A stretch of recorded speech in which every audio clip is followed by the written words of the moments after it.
everybody. This is Abby Alcox with Badgerland Journal Stories of Wisconsin. And today's episode is going to be a little bit different because I have an extra special guest with me. Today I am joined by author, well, I guess, what would you prefer? Would you prefer David or DW? David's fine, yeah. Okay. So David Hanneken, if you want to find his book that we're going to discuss, make sure you use DW Hanneken, though. Am I saying that your name correctly? That's name? correct. Okay, yeah. perfect. And sort of like Heineken. That's how everybody remembers it. So you've written a book called The Home Front, which, do you want to tell everyone a little bit about it? Yeah. So the elevator speech is basically this was a story inspired by my mother,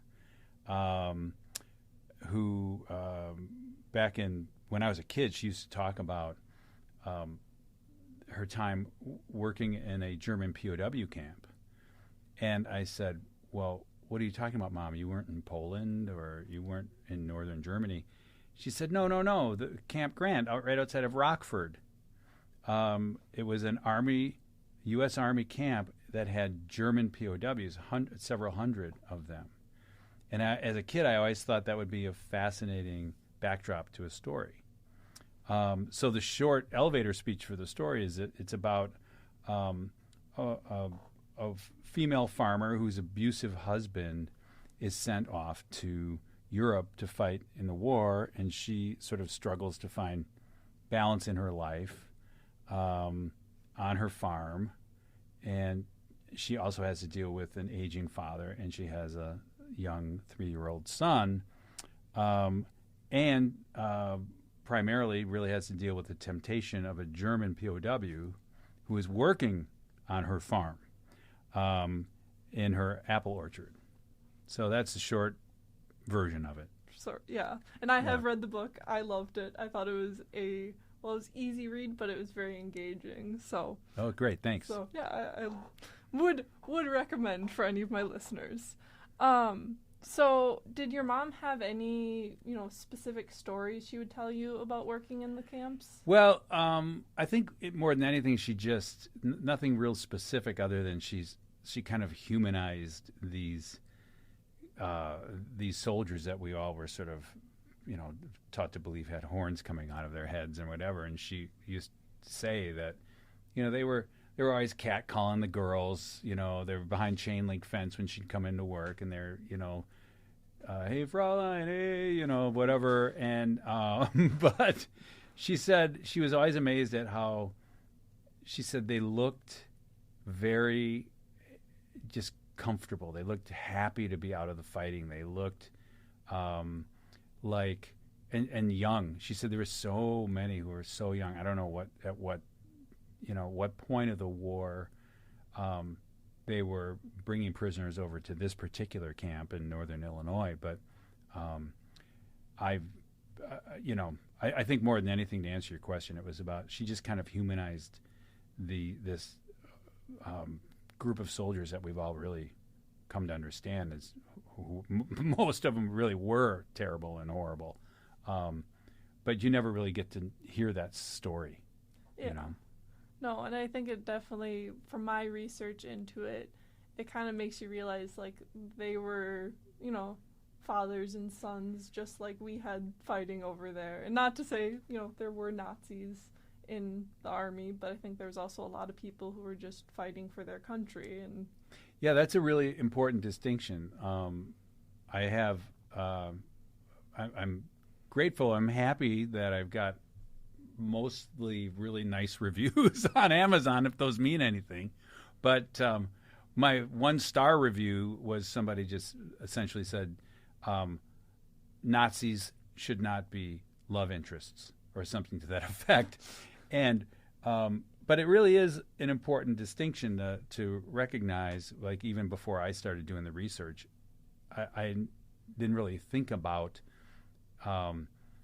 the fact that, the majority of the German army at the time, they were regular soldiers. They were German soldiers, and it's not fair to say they were all Nazis, because if you think about it, the Nazi party was the ruling party. So that in today's terms, that'd be like saying, okay, if there's a Republican in the White House, everyone in the U.S. Army is a Republican.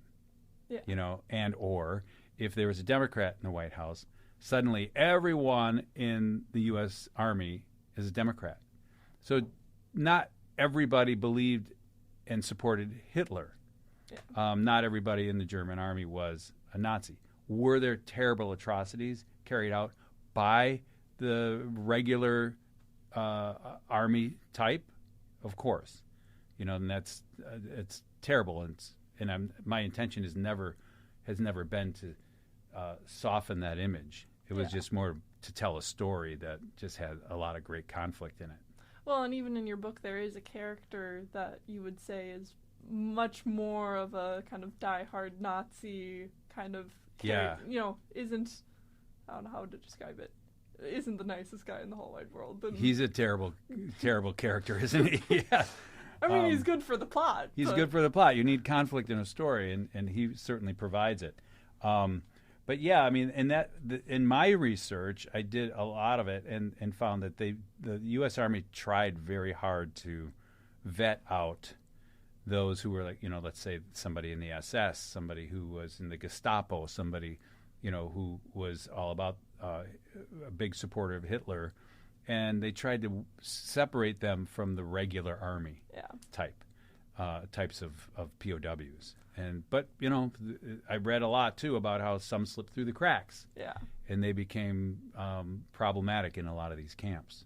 Yeah, I know discussing someone else who had researched this topic, he'd mentioned that sometimes the U.S. Army wouldn't intervene because they kept the rest of the Germans in line, like these kind of more SS Gestapo, until they kind of turned violent, and then they had to start cracking down because you can't have people executing others in these camps.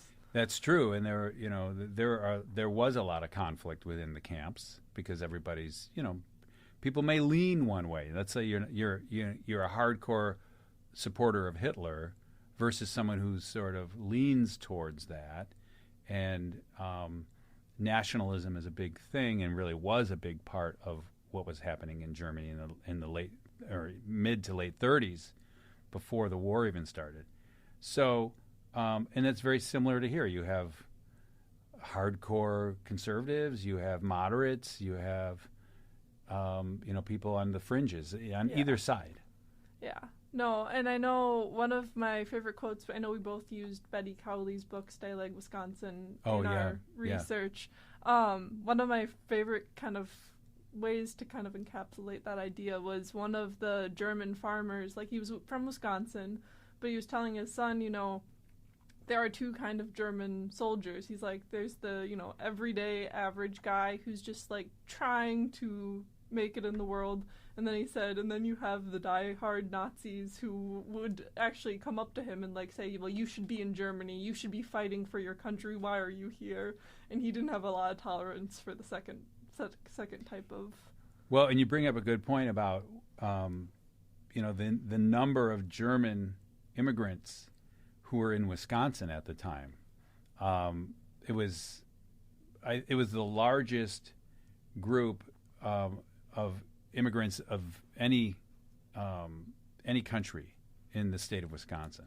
So with all these German people of German descent, and some who actually literally came over here in the boats in the 20s and 30s, even before that, that also provided an opportunity to in the story for people to understand that a lot of farmers, a lot of residents in the state were a little more welcoming to these German POWs than, let's say, in other states. So that was pretty significant, and it helped me a lot in the story to put it in Wisconsin. Yeah. Well, and I think that's an interesting point, especially when you look at how Germans were treated during World War I.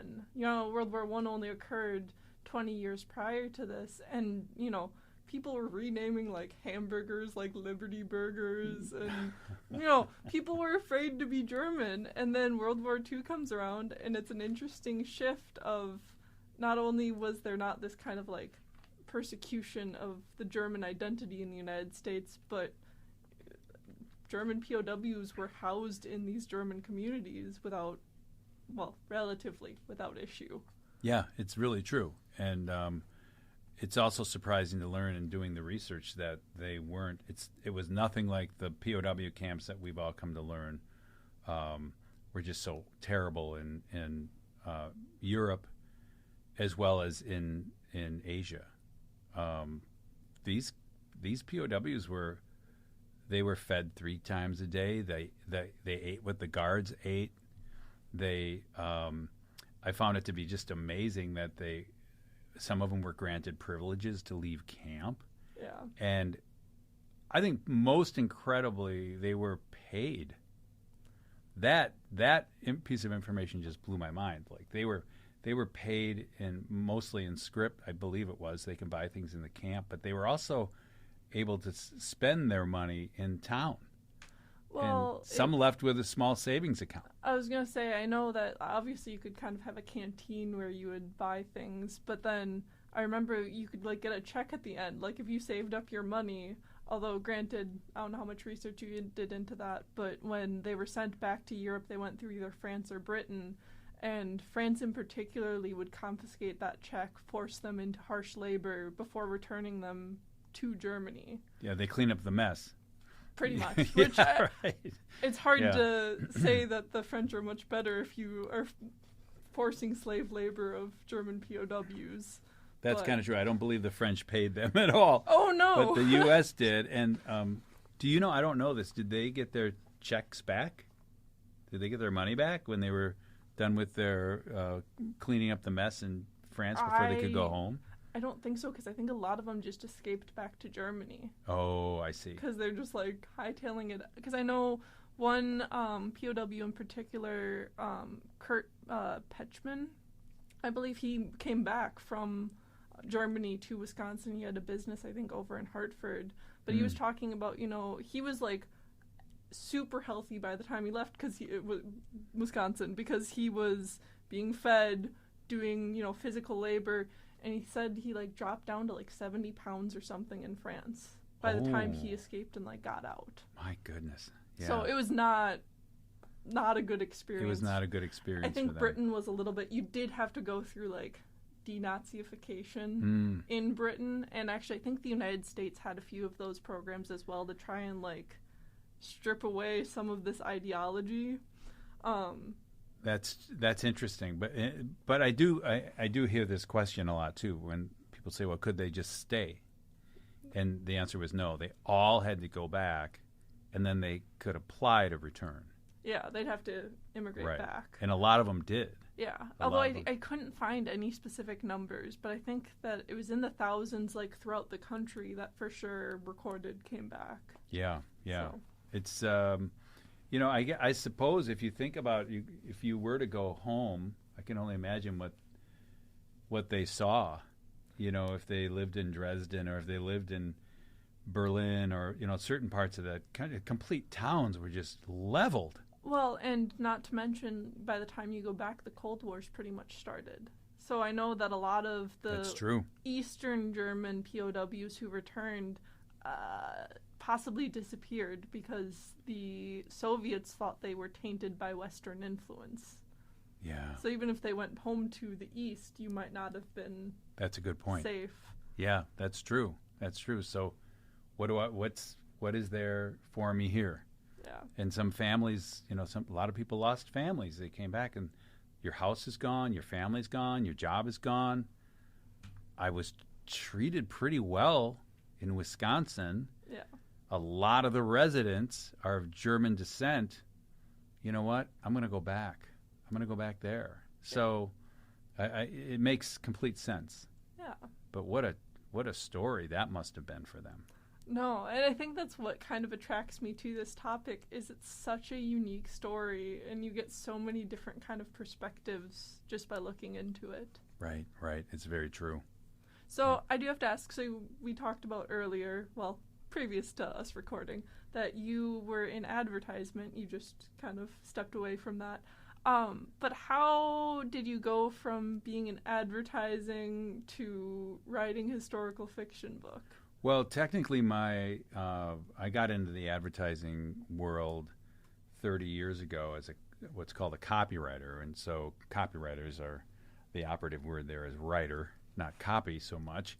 And so I wrote over the years. I wrote a lot of TV commercials. I wrote a lot of radio commercials. I wrote a lot of print ads and outdoor billboards and all the rest of it, and even long form videos. And so I think when on the surface you might say, well, okay, this is a book you wrote, 300 plus 400 page book. How is that different?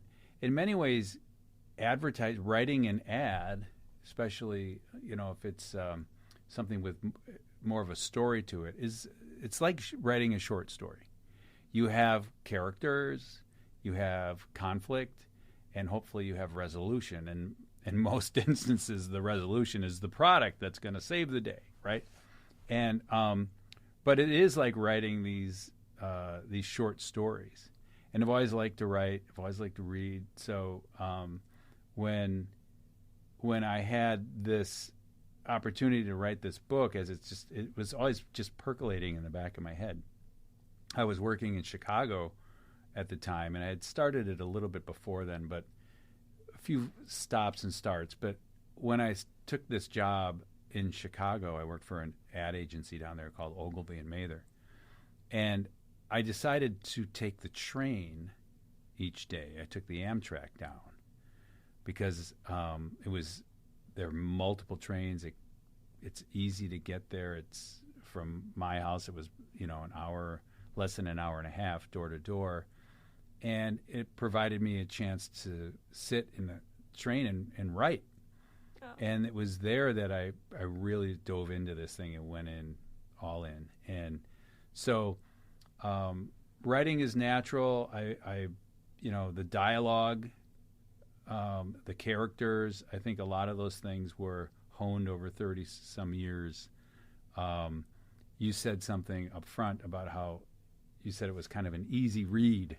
Yeah. And I've heard a lot of people say to me that they kind of the flow of the book was really easy. And I think a lot of that is because as a advertising copywriter, you have to really be efficient with your dialogue, because I only have 30 seconds to communicate a lot of information, or 60 seconds. In most cases, it's 30. And so you become very efficient. You become a very efficient writer, especially descriptors and dialogue, both of which live on a script.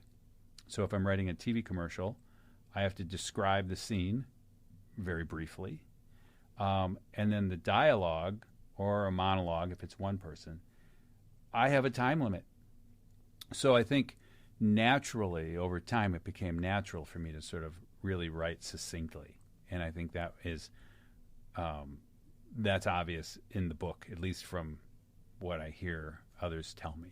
Yeah, so. I mean, I know when I was reading it, I started reading it, and then I think I got, halfway through the book, and I'm like, how am I already halfway through this book? But it just kind of, it kept you, the flow was just very well written, and, I really thanks. enjoyed it. Thanks. I've heard that from a few people, and I take that as a compliment. If you can rip through a book really fast, that's just shy of 400 pages.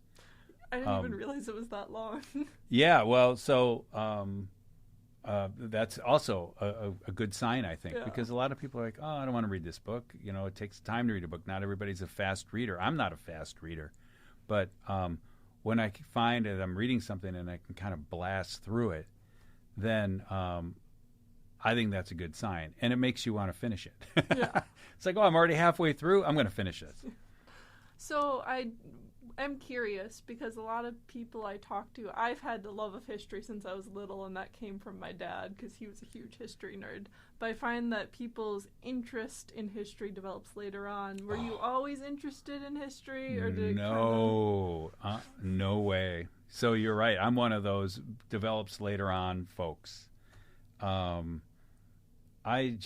couldn't stand history. What's interesting is I loved I always loved more modern history, especially topics related to the conflicts of our time, or at least my parents' time. So yeah, World War II, Korea, the Vietnam War, all those things were fascinating to me. Maybe in and around high school, where I started going like, oh, this is actually, these are events that are really affect today. Yeah, gives you perspective on, which even I think today, I've said last year when we were pulling out of Afghanistan, most people don't even understand the context of why we were there. Or even like why we started why 9/11 happened. You know what I mean? Like, in having that context makes you understand, like, okay, it kind of makes sense why this is happening right now. Well, and if you, if you love it or hate it, the cliche of, if you don't learn from history, you're bound to repeat it. Yeah. It's true.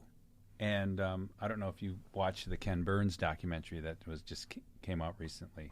I haven't watched any of the latest, but I do really like Ken Burns. Yeah, so he did a whole thing about the America and the Holocaust. Okay. And I tell you, I get goosebumps watching some of these stories, because it's like, wow, some of this stuff is happening, and the dangers that are inherent in things like nationalism and all, it makes, I just want everybody to watch it to just say, okay, there were mistakes made back then. How can we avoid them in the future? How can we avoid them today?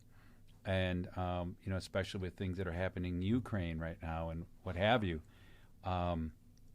It's, this can go a lot of different ways, but it is important to remember the end result of what happened back in the, 1900s, the 1930s, the 40s, 50s, and the 70s. I mean, well, I know that's always been like one of my dad's major complaints about people in history is the whole people trying to either villainize history or prop it up as this cannot touch thing. It's perfection. And he's like, history's not there for you to like or dislike. It's there for you to learn the lessons. Isn't that true? Those are great words. Those are wise words, because I'm not here to soften this story. This is horrible. Like, for instance, I was talking about the Holocaust. Genocide is not something that I don't like this, I don't want to talk about it. Yeah, it happened. To talk about it. You need to talk about it. And it happened in Rwanda. I mean, it isn't just, it happens. It's happening today. You have China with the Uyghur Muslims. Yes. They're pretty much in concentration camps. And that's correct. Yeah. I definitely think it's something that, like I said, you need to talk about history. It's not something just to put off to the side. People have a comfort bias. We all do. Yes. And if something you just don't like the topic, or it makes you uncomfortable, change the subject, you'll hear someone say. And it's like, well, okay, depending on the context in which you're talking about it. But it's important for people to learn from these things and to not want to look away. Well, and to talk about why does it make you feel uncomfortable? You know what I mean? Let's, instead of just going, this is uncomfortable, I don't want to think about this. Good question. Maybe we should sit down and look, and and that's the thing, especially, and now we've gotten on to the Holocaust, but that's okay. The fact that the United States knew what was happening. They, maybe didn't know about the death camps, but they knew about the discrimination going on. They knew about concentration camps at the very least, and Americans did nothing. Well, there's two, I mean, it's, on one hand, they said, well, we're doing something about it by fighting in Europe, and we're going to stop this by winning the war. There were other factions who wanted to go bomb train lines, for instance. Yes. Well, then the train lines were really easy to repair, and they could be up and running again in a few days. There was some talk about actually bombing the camps themselves, which Roosevelt, as it turns out, didn't want to do. But it's complicated. This is the thing that a lot of people don't recognize when when you have friends or family who tend to take the opposite, let's say, political view as your own, everybody seems to have the answer. Everybody's an expert. Yeah. But the reality is these things are really complicated. Yeah. And when I said we did nothing, I was more referring to the 1930s. But again, Yeah. once Oh, we knew right. about the death camps, we didn't go out of our ways to try and prevent them from getting more people to these camps. But I feel like, to your point, we're so set on we are right, and no one's like listening to each other or like stopping to pause and go, well, what do you have to say? Do you know something that maybe I don't know? Right. Yeah, it's true. And I think that's where dialogue is so important, and having conversations and not just living in your echo chamber, you know. Yeah. But it's one of these things where the one constant is everybody, regardless of if it was the 1930s, 40s, or even today, everybody really still has the same needs and desires, and they want to live safely, they want to raise their kids, they want to be healthy, they want to provide for their families. I mean, these are constant universal truths. Yeah. And in this particular book, it's no different. And the conflicts in this book are also very universal. Yeah. You have the main character, protagonist, this female farmer. You know, she was dealing with domestic violence.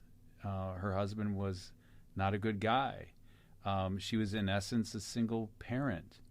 The story also features, and I introduce a few Jamaican migrants who also were they were part of what's called the circuit. They would come up to Wisconsin and harvest crops back, actually up until recently. So there's a lot of conflict baked in. There's, racism is nothing new. No. It was a problem in the 40s. It's a problem now. So a lot of, if you want to say a lesson in this book, is to say, that there are constants that suggest we all want the same things. We all want peace. We all want to live in a safe country. We want fairness, and tolerance is another big lesson in this book. It just makes you wonder, okay, it doesn't matter that this takes place in 1944 or 1945. It is, by the way, it's over a calendar year. Yeah. These issues we're still struggling with today. So, and I was curious, when you were writing this book, you obviously did a lot of research. Actually, I'll start with that. What did that research process look like for you? Well, so it's interesting because, as I said, this story was kind of planted in the back of my mind as a young teenager, and it's just always been there. And there were times where I tried to do a little research and find out more about it, and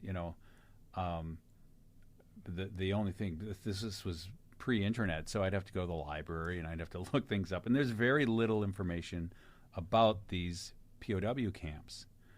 And I found out later that one of the reasons was because the U.S. military at the time, now it's the Pentagon, but back then they just called it what it was. It was called the War Department. They destroyed a lot of the records, or they just didn't want a lot of people to know about the fact that these camps existed. And in the state of Wisconsin, I believe there were somewhere in the neighborhood of at least 30,000 German POWs, 25 to 30. Yeah. And in multiple camps throughout the state. 37 different camps. Yeah, 37 camps. And while the camp that I write about in my book is a fictitious camp, and it's outside of a fictitious Wisconsin city called Ramsey. Ramsey is a real town, a farming town in deep South Illinois, by the way, which is where my father grew up. And he was a big contributor to this book as well, because he lived on a farm in the 20s and 30s, and a lot of what he shared with me was I infused some of that into the book. But anyway, so there is the military, the War Department was afraid of a lot of blowback.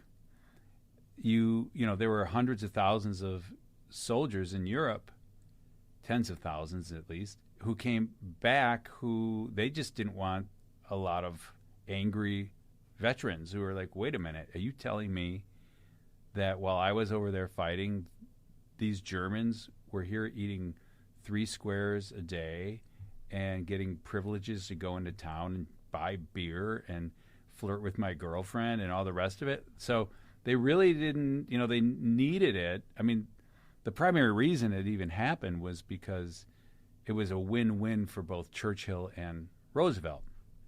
So we kind of sort of needed them to fill labor shortages. Well, and I know there was blowback specifically, I think, in Door County. Like, someone lodged a complaint saying, like, you're giving American jobs to these German soldiers, and the Army came out and said, or I don't know who it was specifically, some branch of the government was talking about how, like, the people who were lodging this complaint were denied for reasons other than availability, and as soon as American labor became available, the POWs would be removed. But especially in Door County, there was a delay in the labor, so either the crops were going to go bad or you were going to use POWs to...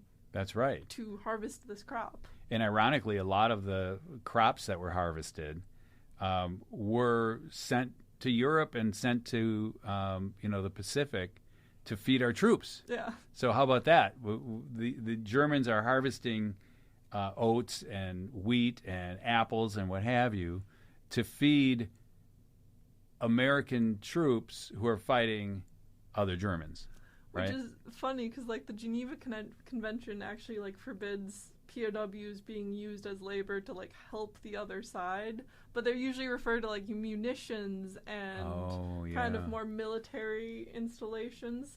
But in reality, like, what's more basic than food? If you don't have an army, if you don't have food to feed them, you have to feed them. I think that's a big problem in Ukraine right now, where that first back in February, that big push for troops, as depending on who you believe, but a lot of the Russian troops, their supply lines were bad, and they couldn't be fed, and then they ran out of gas, and then it's like I forget who said it, Omar Bradley, about how logistics are. Yeah, that's what wins wars. Wins wars. It's logistics, and people don't think about that. Well, no, and I'm a huge history geek, so I know that. But, like, there's multiple battles in World War II that really end up the way they do because people move too fast without having enough of a supply chain to back them up.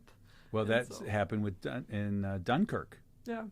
As early on in the war, as Hitler was pushing forward and pushing west,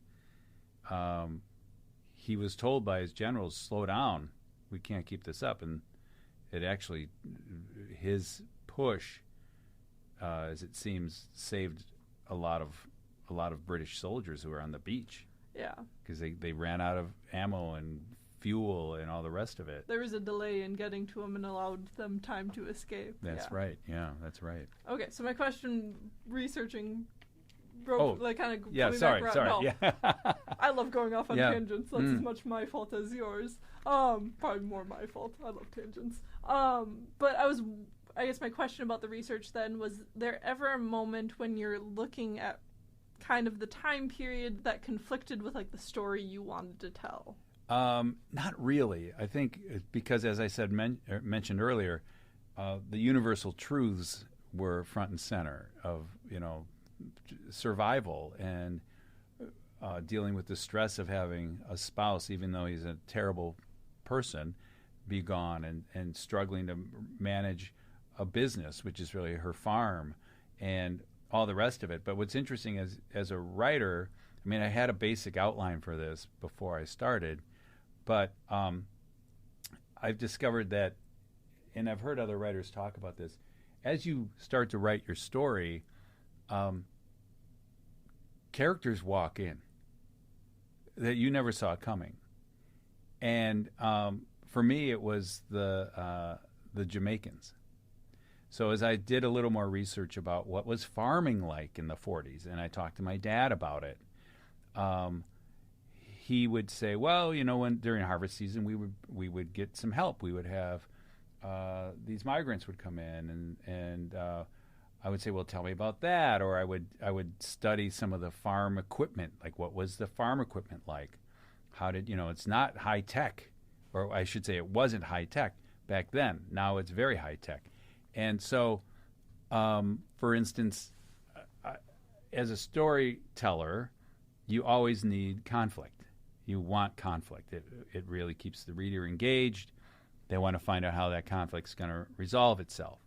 So for me, when I discovered, oh wow, these Jamaicans were part of what they call the circuit, where they would go north in the summer and they'd harvest crops, and then they would do the same in the south in the winter. Well, what would happen if I introduced these Jamaicans on this farm? And there could be a conflict, and there ends up being a conflict with the paperwork, where Maggie, my primary character, she gets both German POWs to work in her fields, her fields of oats and her apple orchard. And then she also gets migrants who show up. So they both show up kind of the same day or in and around the same time. So that provides an opportunity for a compromise. So the Jamaicans get the oat fields and the Germans get the apple orchard. But then that provides, as a writer, a lot more depth and dimension to the story. And then the characters, specifically some of the characters within that group. So we have Adam Klein is the key German figure.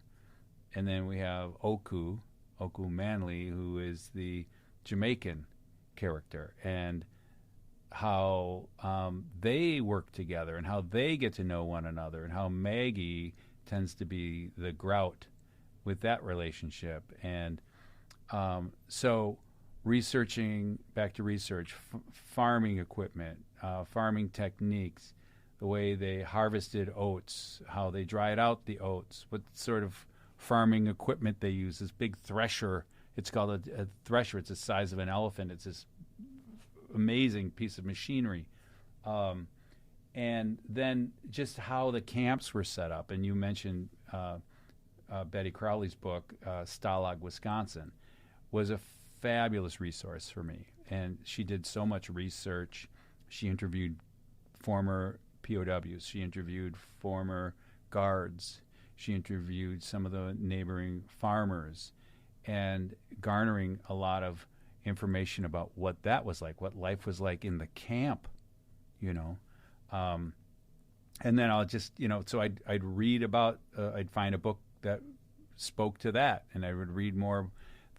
Back to the Jamaican thing, I found a book called The Circuit, written by somebody who was a migrant, part of a migrant family in the 40s and 50s. And so I'd have these stops and starts and stops, because I would want to get it right. And it was important for me. We've all read those books or seen those films where it doesn't, in my world, it would be the advertising world, where you see like somebody coming up with ideas and you just say, that's not how it works. That's not how it works. Yeah. Or I love talking to people who are in the healthcare field, and they'll watch one of these medical dramas and they're just like, oh my gosh, that would never happen. Yeah. Right? And I hate that. I was always in the back of my head, I wanted to ensure that if anybody was reading my book, they'd be like, this didn't happen this way. That never worked. So that was more on me. The vast majority of readers wouldn't even care or question it. But I wanted to make sure it was right. So part of that process was then having my mother read various drafts. No, I know. So my dad, going back to Dunkirk, I had him watch it because I had watched it, and then was like, it's on Netflix, you should, it's maybe not the most compelling story, but it's pretty accurate to what was going on the beach. And my dad called me within the first, 10 minutes, because his pet peeve with, World War II movies is specifically, the guns being used at the time. Because, there are times people make World War II movies, and they're using, a gun that wouldn't be made for another 20 years, or... So, yeah. that's his pet peeve, and he, calls me within the first, 5-10 minutes of the film, and he's going... Yeah, this guy, he's carrying this gun, and this guy's carrying this gun. All of this would be very accurate to the beginning of the war and what they would be carrying. Oh, my gosh. But I'm just so my dad's one of those people that will okay. pick out the minute details and be like, that is not accurate. Well, I'll give you a good example. So, as my mother was reading the first draft, there are a lot of characters in this book who smoke cigarettes, because a lot of people smoked cigarettes in the 40s. And I think maybe just me being lazy, I think I did a Google search for what were the top cigarette brands in 1944. And one of the brands that came up was Viceroy's. So I had Maggie smoking a Viceroy at one point. She reached for a pack of Viceroys and popped a cigarette out and lit it. Whatever I wrote. My mother, I hear her just howl. She's like, oh, my God. No. And I said, what? She said, women didn't smoke Viceroys. That's a male brand. I said, well, what did you smoke? She said, Chesterfields. So those little details, I tried to fix those. She was a fashion police for me with a lot of this. So those are, again, nobody would probably care, but I did. So I wanted to get it right. Did I get everything right? No. There's no way. You can't.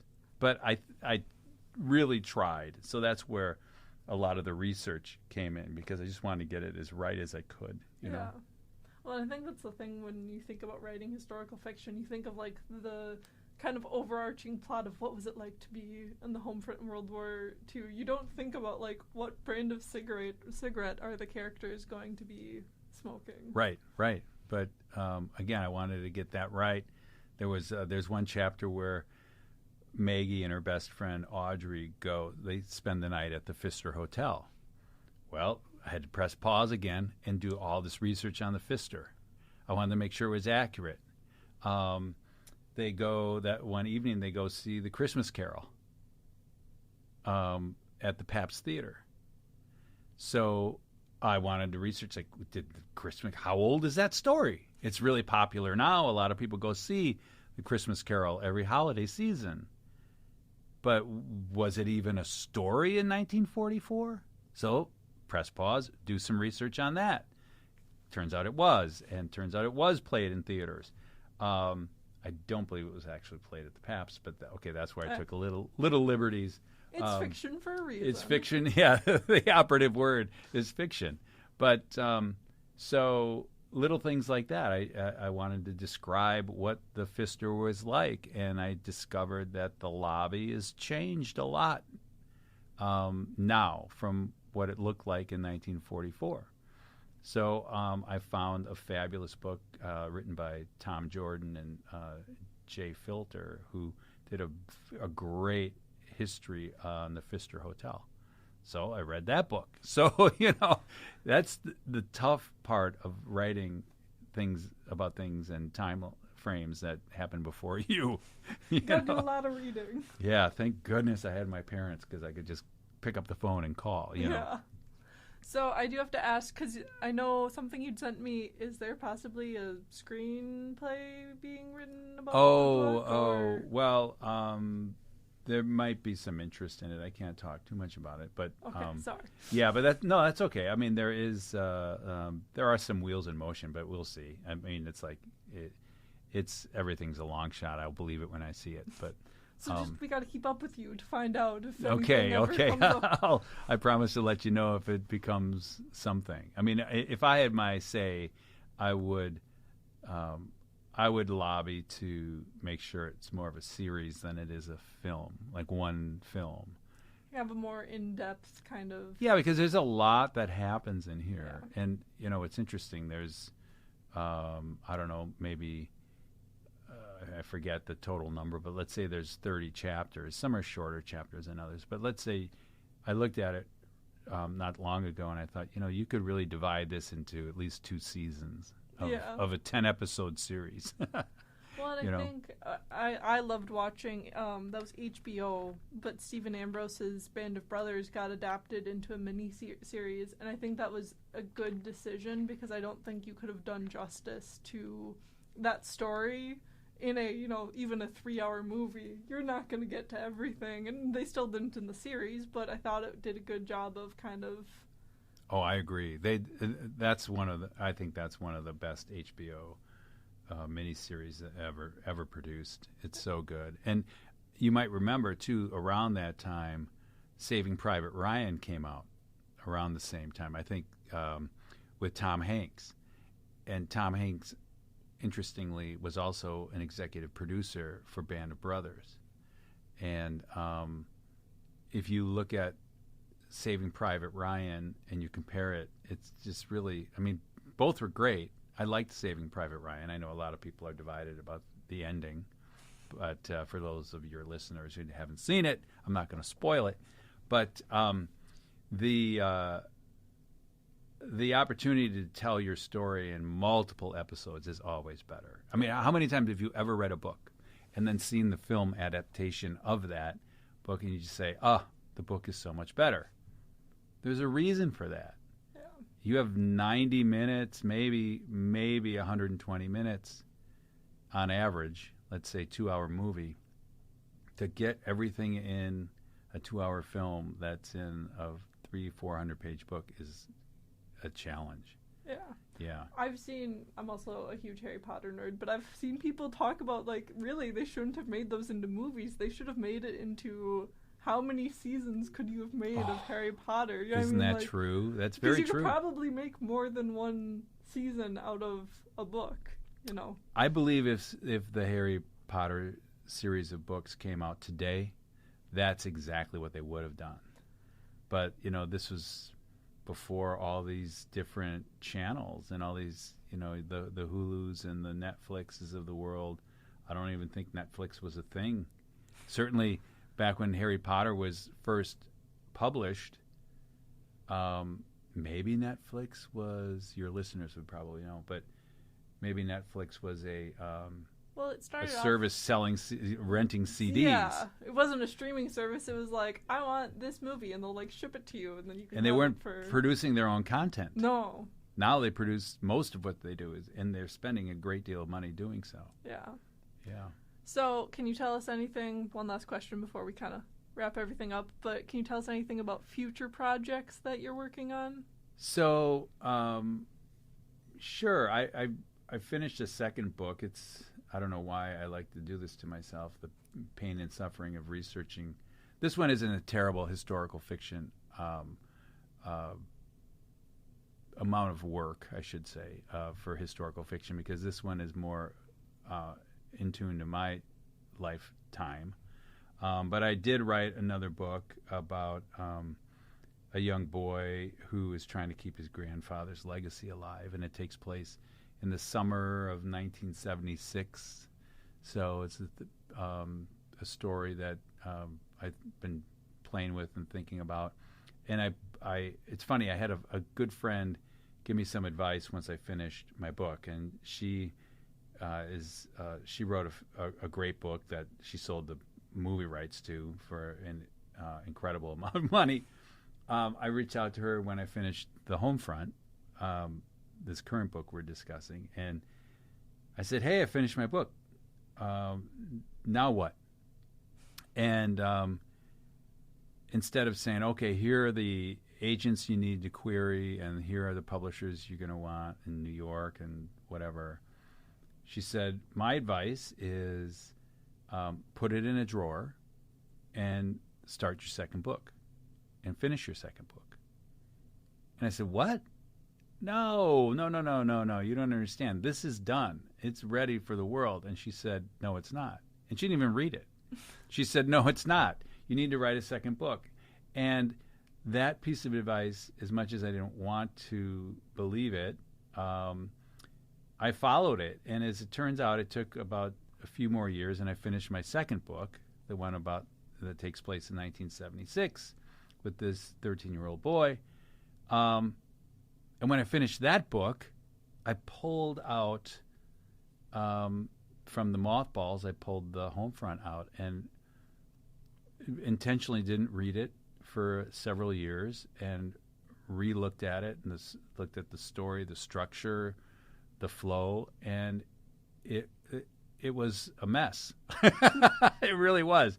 And so I liken it to those cop shows, those CSI kind of, those shows where they show up on at a crime scene. Let's say a crime was committed in a room, and the room is pristine and perfect, and doesn't look like a crime was committed in there at all. But then they turn off the lights and they put the blue light on the wall, and they put the blue light on the carpet, and you see the blood splatter and all the rest of it.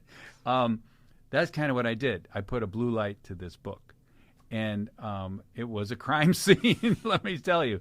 So I spent a good year cleaning it up. I killed chapters, moved chapters, tightened up dialogue even further, and it was the best piece of advice I ever got. So I'm doing the same thing currently with this second book.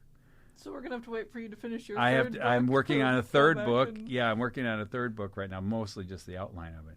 So the second book will see the light of day maybe down the road, but it'll be a little while yet. A little bit of a wait. Yeah. I'm not in a big rush. I just want to do it right. Yeah. So. Okay, so my final question is, if my listeners want to keep up with you and, be notified whenever that next book comes out, what's the best way to kind of stay in tune with what's going on? That's a good question. I mean, I'm on social media, but not big. But yeah, I mean, I have a Twitter account at Dave Hanneken, Instagram. I post things periodically when things get updated. So you can find me there, and on my website if anyone has any questions. DaveHanneken.com. Perfect. Well, thank you so much for coming on the podcast and doing this interview. You're welcome. This was fun. I love talking about. Can you tell I like talking about this story?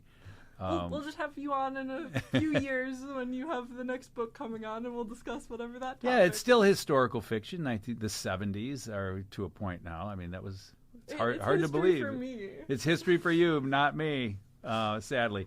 But yeah, it was also a fascinating time in America. Yeah. And this story takes place in Milwaukee in the 70s, Washington Heights neighborhood where I grew up, and so there's a lot of real life experiences in it. Yeah. That I enjoyed writing about. So even though it's fiction, yeah.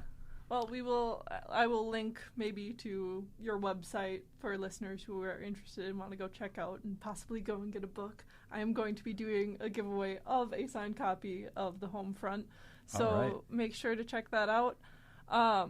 As always, you can find me at Badgerland Journal Stories of Wisconsin on Facebook, Badgerland Journals on Instagram, or email me at badgerlandjournal@gmail.com. Until next time, thank you all for tuning in. Thank you, Abby.